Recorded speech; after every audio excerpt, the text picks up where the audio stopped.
आपको कोशिका के बारे में बता रही हूँ। पिछले वीडियो में मैंने कोशिका सिद्धांत के बारे में बताया था। मैंने बताया था कि स्लाइडन एंड स्वान नामक वैज्ञानिक ने 5 सिद्धांत दिए थे। पहला सिद्धांत था सभी सजीव प्राणियों का शरीर एक या अनेक कोशिकाओं का बना होता है।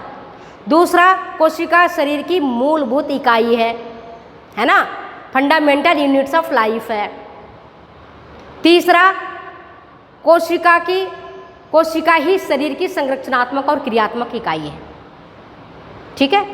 चौथा, हेरिडिटरी मटेरियल्स, आनुवांशिक पदार्थ कोशिकाओं में पाए जाते हैं,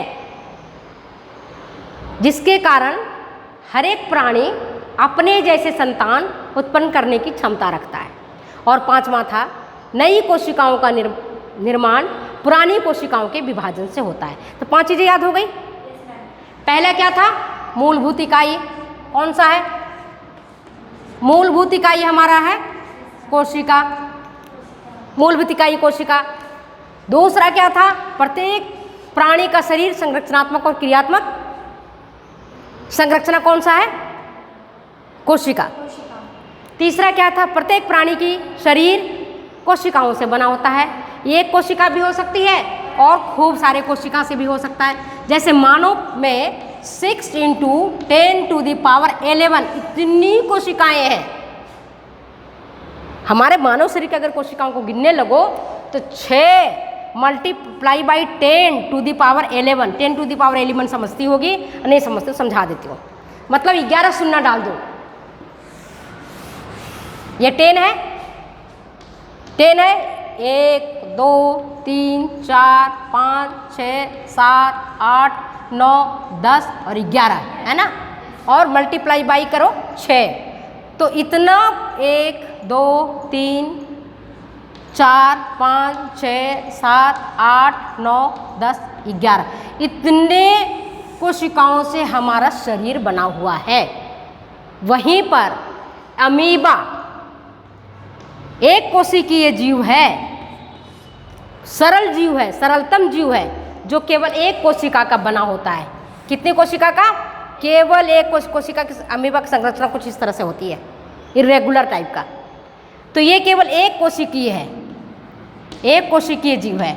वहीं पर हम इंसान हैं, जैसे मैं मानव हूँ तो मानव हो तो कितनी कोशिकाओं का बना होता है?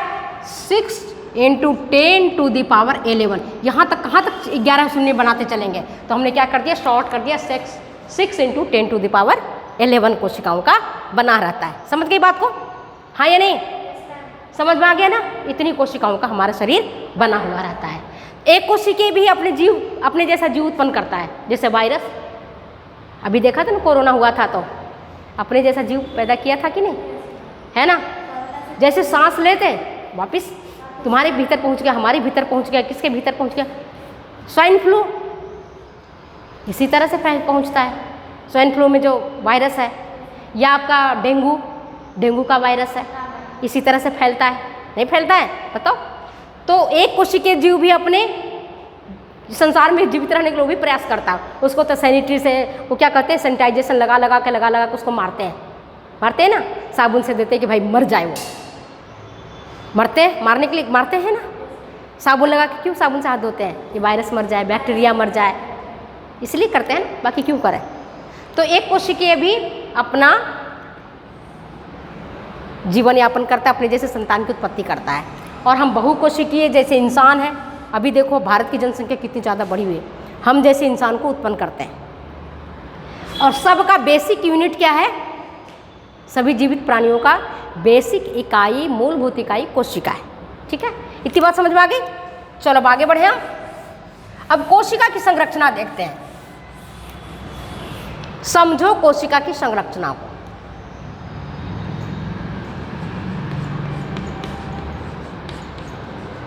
कोशिका की संरचना, ठीक है। तो कोशिका की संरचना देखो, रटना नहीं है अपने को, बिना रटे याद करना है। कैसे करोगे याद? कोशिका की संरचना में देखोगे एक बाहरी आवरण बना दो, खोल।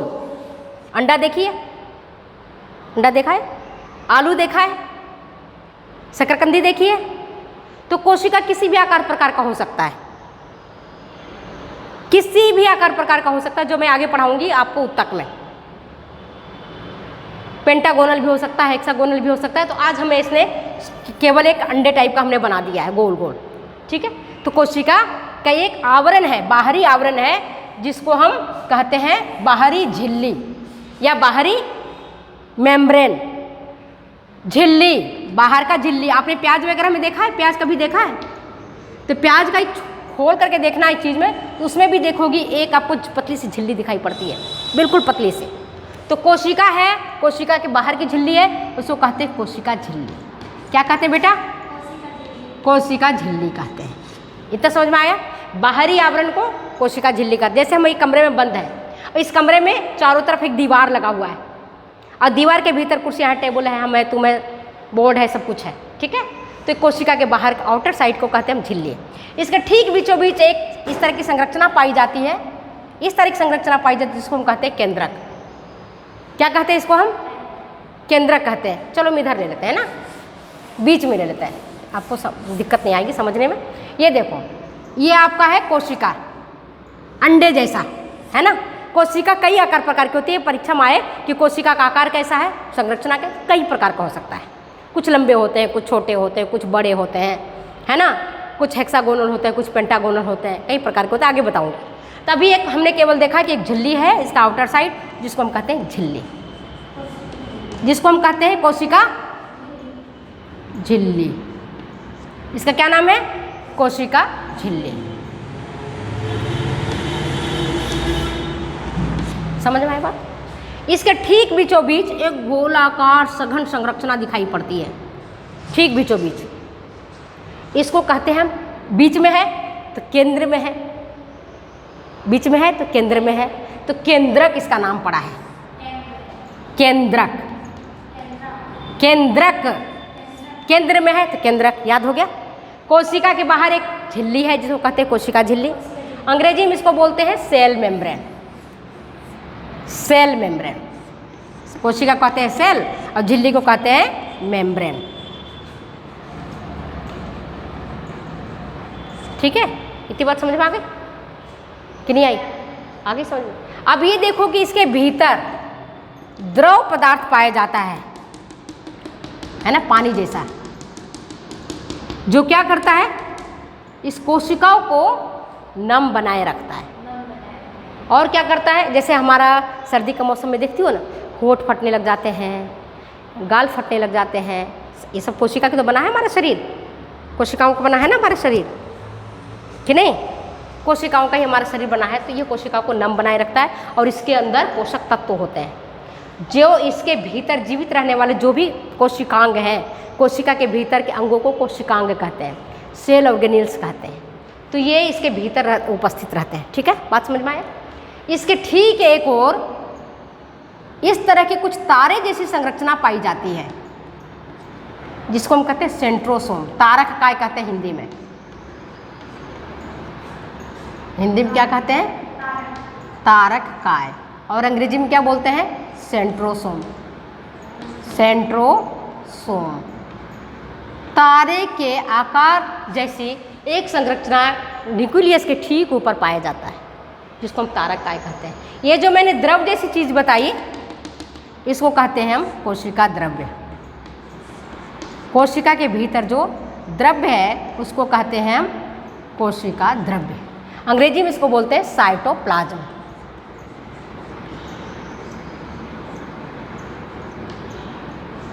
साइटोप्लाज्म, इतनी बात समझ में आ गई है? यहीं पर और कुछ जूते के आकार, जूता देखती हो ना, जूते जैसे कुछ संरचना पाई जाती है, जिसको कहते हैं माइटोकॉन्ड्रिया। माइटोकॉन्ड्रिया,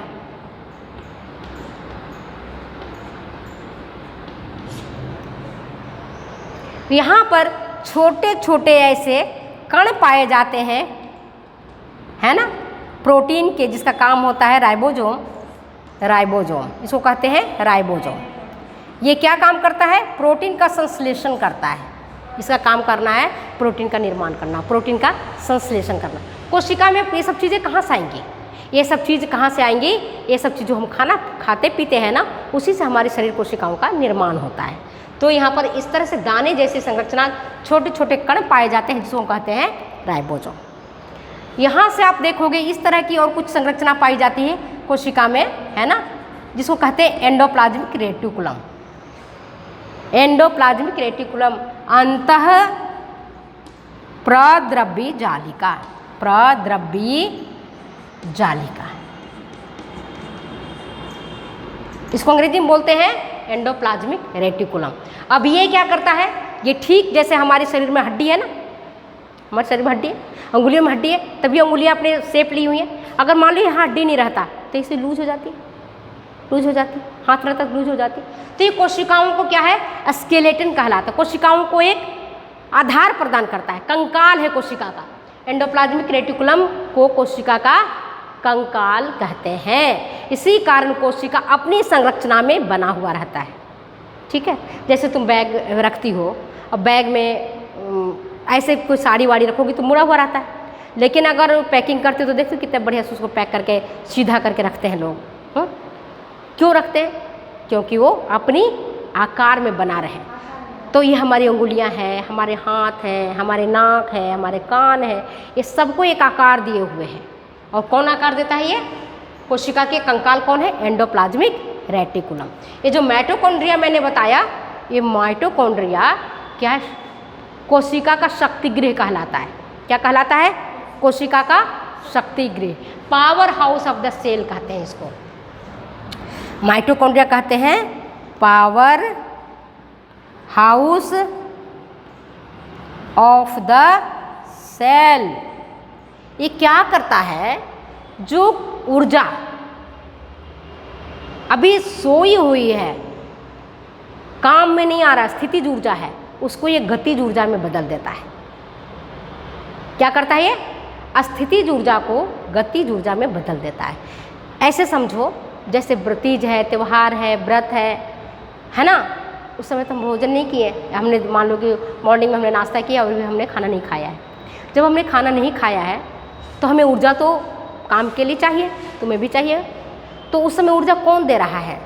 हमारे शरीर के भीतर एडिपोस टिश्यू है और उसकी जो कोशिकाएं हैं उसमें जो माइटोकॉन्ड्रिया है, वह माइटोकॉन्ड्रिया ही ऊर्जा प्रदान करता है। यह क्या करता है? एडीपी ऊर्जा को एटीपी ऊर्जा में कन्वर्ट कर देता है। एडिनोसिन डाइफॉस्फेट, इसको क्या कहते हैं?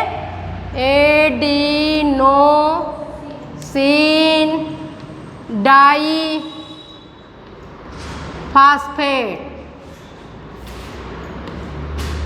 इस ऊर्जा को एडिनोसिन डाई है ना यहाँ पर, तो ये ट्राई कर देता, बाकी सब वही है उसका नाम, बस एक ही चीज़ याद रखना, एडिनोसिन डाइफॉस्फेट को एडिनोसिन ट्राइफॉस्फेट में बदल देता है। मतलब एटीपी ऊर्जा को ये एटीपी ऊर्जा में बदल देता है और फिर हम काम करने लगते हैं। सोने के लिए भी ऊर्जा चाहिए, खाने के लिए भी ऊर्जा चाहिए, घूमने के लिए भी ऊर्जा चाहिए, है ना, इवन बैठती उसके लिए भी ऊर्जा चाहिए, खड़ा होते उसके लिए भी ऊर्जा चाहिए। तो ये काम कौन कर रहा है? हमारे माइटोकॉन्ड्रिया। यहाँ पर एक है, इस तरह की संरचना पाई जाती है जिसको कहते हैं लाइसोजोम। लाइसोजोम, इसको क्या कहते हैं बेटा?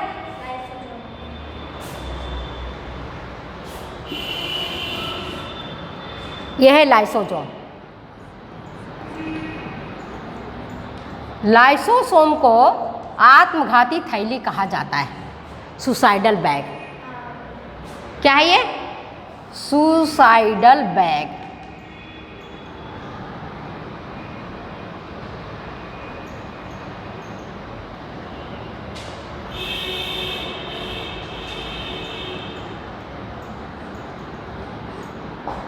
आत्मघाती थैली कहा जाता है इसको। क्यों? ये लाइसोजोम से कई प्रकार के हाइड्रोलाइटिक एंजाइम्स पाए जाते हैं। ठीक है, और ये क्या है? बहुत सुरक्षा प्रहरी की तरह काम करता है। पिछले वीडियो में मैंने बताया था आपको, ऐसा काम करता है जिसके डर से ये सारे काम करते हैं। एंडोप्लाज्मिक रेटिकुलम काम करता है, राइबोसोम काम करता है, माइटोकॉन्ड्रिया काम करता है, सेंट्रोसोम काम करता है। नहीं तो क्या कहता है, अगर तू काम नहीं करेगा ना, बम फोड़ूंगा। अब भी तू भी मरेगा, ये भी मरेगा, ये भी मरेगा, ये भी मरेगा, ये भी मरेगा, सबको निकल जाऊंगा मैं, सबको खा जाऊंगा। एकदम एक तरह सोचो पूरा पुलिस की तरह काम करता है। और जब पुलिस रहता है वो सख्ती से चोर चोरी नहीं करता है ना। चोर चोरी करता है क्या? नहीं करता है ना। हम लोग डरते हैं ना रात में निकलने में, भाई पुलिस मारेगी, पुलिस का डंडा। तो ये कोशिका का पुलिस यही है लाइसोसोम। ये क्या करता है? सभी कोशिकाओं को, जितने कोशिका के अंग हैं, एंडोप्लाज्मिक रेटिकुलम है, सेंट्रोसोम है, राइबोसोम है या माइटोकॉन्ड्रिया है ना, इस सब को, गोल्जी बॉडी है, एक और चीज़ है इसमें, गोल्जी बॉडी भी पाया जाता है इसमें। इस तरह की संरचना होती है गोल्जी बॉडी। इन सब को, गोल्जी बॉडी, गोल्जी एपरेटस, सबको एक चुस्त दुरुस्त बनाए रखने में मदद करता। कहता है काम कर, नहीं तो अभी निकलूंगा। तो डर के मारे माइटोकॉन्ड्रिया भी काम करते, ये भी करते, ये भी करता है। तो ये क्या, लाइसोसोम एक तरह से सोचो कि पुलिस वाला है। अब घर में मम्मी पापा के डर से तुम लोग काम करते हो ना, नहीं तो बच्चे कितना उत्पात मचाते हैं। तो ये सोचो सबको डरा के रखता है। इसमें कई प्रकार के हाइड्रोलाइटिक एंजाइम्स होते हैं जो, जैसे मान लो कि माइटोकॉन्ड्रिया काम करते करते थक गया, सेंट्रोसोम थक गया, मर गया, तो वो कैसे कोशिका से बाहर जाएगा? उसको हमारी तुम्हारी तरह ले जाने वाला कोई कंधा पर तो है नहीं कि ले जाकर स्मशान घाट जाके जला देगा, नहीं ना। तो इसके अंदर एक लाइसोसोम है, जैसे माइटोकॉन्ड्रिया मर गया या ये तारकाय मर गया या राइबोसोम मर गया, गोल्जी बॉडी मर गया, खराब हो गया, डैमेज हो गया, तो इसको क्या करता है, लाइसोसोम निगल जाता है, ख़त्म कर देता है और खुद भी मर जाता है। लाइसोसोम सबको निगल जाता है, सबको ख़त्म कर देता है। तो ये क्या, एक तरह से स्वच्छता का भी काम कर रहा है अंदर बैठ करके, है ना। सबको डरा के रखता भी है, सबका काम भी करता है, और जो खराब हो जाता है उसको ये सफाई भी कर देता है। समझ गए लाइसोसोम का? इसको आत्मघाती थैली कहते हैं। इतनी बात समझ में आए? गोल्जी बॉडी भी कई सारे काम करता है। अब हम देखते हैं केंद्रक के ये वाले जो बीच वाला संरचना था ना, अब इस पर आते हैं। बीच वाली संरचना जो है इसको कहते हैं केंद्रक, और केंद्रक की जो बाहरी आवरण है, ये आवरण को कहते हैं केंद्रक झिल्ली। सो क्या कहते हैं बेटा? केंद्रक झिल्ली। कोशिका के बाहरी आवरण को क्या कहते थे हम? कोशिका झिल्ली। और केंद्रक के बाहरी आवरण को कहते हैं केंद्रक झिल्ली। इस केंद्रक झिल्ली में भी, जैसे यहाँ पर देखा था ना, द्रव पदार्थ पाए जाते थे, है ना, तो इसको हम कहते थे केंद्रक द्रव। इसी तरह इसके भीतर भी द्रव पदार्थ पाए जाते हैं, इस तरह से, उसको कहते हैं हम केंद्रक द्रव। द्रव पानी होता है ना, द्रव मतलब पानी। तो इसके अंदर जो द्रव था उसको केंद्रक द्रव बोलते हैं, केंद्रक द्रव। ठीक है। इसके अंदर देखोगे इस तरह से उलझा हुआ धागों के समान कई सारी संरचनाएं पाई जाती हैं, उलझे हुए धागे के समान, जिसको हम कहते हैं क्रोमैटिन जालिका। क्या कहते हैं इसको? क्रोमैटिन जालिका। उलझा हुआ धागे के समान कई संरचनाएं पाई जाती है, जिसको हम कहते हैं क्रोमैटिन जालिका। इसी में होते हैं क्रोमोजोम, और क्रोमोजोम में होता है जीन्स, और जीन्स में ही होते हैं आनुवांशिक कैरेक्टर्स। ठीक है। ये आनुवांशिक कैरेक्टर के कारण ही हमारा जो शक्ल, सूरत, लंबाई अपने माता पिता से मिलता है, और 7 पीढ़ी तक चलता है। ये नहीं चलता है। इसीलिए कहते हैं भाई रे, शादी विवाह करना तो अपने सोच समझ के करना, ऐसा मत करना ना शादी विवाह किसी और से कर लो। अच्छा, ऐसे तुम लोग कर लेते हो, घर में सोचो कि अपने पिता से बिना कहे हुए किसी के साथ भाग के शादी कर लेगी, तो घर वाले क्या कहेंगे? कहेंगे इसने नाम मेरा खराब कर दिया। कहते हैं कि नहीं कहते हैं? तो चलो, अपन ये कह रहे हैं कि इस क्या क्रोमोजोम में ही क्या पाया जाता है? आनुवांशिक गुण पाए जाते हैं, और इसी के कारण हमारा जो शकल सूरत है, हमारा जो गुण है, हमारे जो चेहरे का आकार है, जैसे गोराई है और लंबाई है, ये सब अपने माता पिता दादा दादी से मिलता है, और 7 पीढ़ी तक जाता है। कई बार आप देखते हो ना, बिल्कुल माँ की डिट्टो ही बच्चा पैदा होता है कि नहीं? या पिता पर जाता है या दादा पर जाता है। तो जैसे बच्चा पैदा होता है, बड़ा होता है, अरे बिल्कुल अपनी माँ पर गया है, अरे इसकी शक्ल अपने पिता पर मिल रहा है, अरे ये अपने दादा पर मिल रहा है, अपने ये दादी पर मिल रहा है ना। 7 पीढ़ी तक फोटोकॉपी भगवान करते रहते हैं, फोटोकॉपी चलते रहता है। और किसी किसी का तो फोटोकॉपी ऐसे जैसे भगवान मेहनत ही नहीं करी, और इन्होंने काम खत्म कर दिया। तो आप लगता थक गए क्या आप लोग?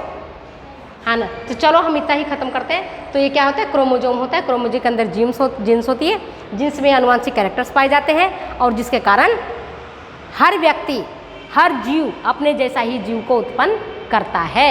वायरस भी अपने जैसा वायरस को पैदा करता है, वायरस बैक्टीरिया पैदा नहीं करता है।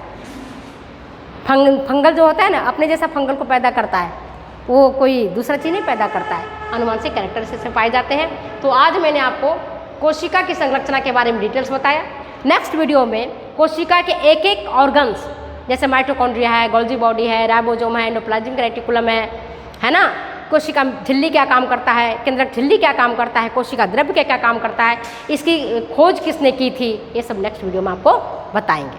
तब तक के लिए वीडियो का यहीं समाप्त करते हैं, फिर मिलते हैं अगले वीडियो में। Bye bye.